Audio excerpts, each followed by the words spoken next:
غسل ترتیبی، غسل ارتماسی، حالت جنابت میں کون سی چیزیں منع ہیں؟ یعنی جتنے غسل ہیں نا انسان پر، جو واجب غسل ہیں یا مستحب غسل ہیں، ان کے کرنے کے دو طریقے ہوتے ہیں، یا ترتیبی ہوتا ہے یا ارتماسی ہوتا ہے۔ ترتیبی آپ سمجھ جاتے ہیں کہ ترتیب کے ساتھ ہے، اور ارتماسی کا مطلب ہوتا ہے کہ غوطہ لگانا، ایک ایسی جگہ کا جہاں پر آپ غوطہ لگاتے ہیں اور پوری باڈی، بالوں تک، پاؤں تک، نیچے سارے کا سارا جو ہے وہ آپ کی باڈی پانی کے اندر چلی جاتی ہے، تو اس کو کہتے ہیں ارتماسی غسل۔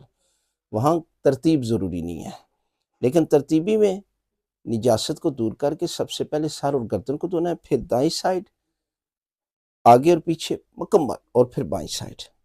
لیکن ارتماسی میں ایک ہی دفعہ غوطہ لگانا ہے۔ اب کون سی چیزیں جو ہے وہ حالت جنابت میں منع ہے؟ لوگ کو کافی دفعہ بتایا ہے کہ حالت جنابت میں نماز جیسی عبادت نہیں کر سکتی۔ جیسے خواتین پوچھتی ہیں آج کی حالت میں ہم اعمال کر سکتے ہیں، تو کہا جاتا ہے کہ آپ ذکر اذکار کر لیں لیکن نماز نہ پڑھیں۔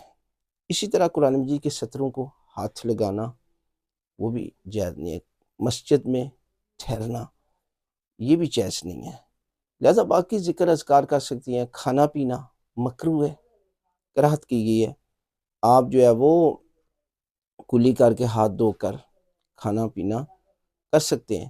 اور بعض لوگ یہ سوال کرتے ہیں جی کتنی دیر میں غسل کرنا چاہیے؟ جتنا جلدی ہو سکے غسل کرے، اس لیے کہ یہ جو نجاست ہے اس کے اثرات ہوتے ہیں، گھر پر بھی نوست ہوتی ہے، پھر ویسے بھی انسان کی زندگی پر ان کے بڑے اثرات ہوتے ہیں۔ لہٰذا انسان کو فوراً پاک ہونا چاہیے اور وہ غسل کر لے۔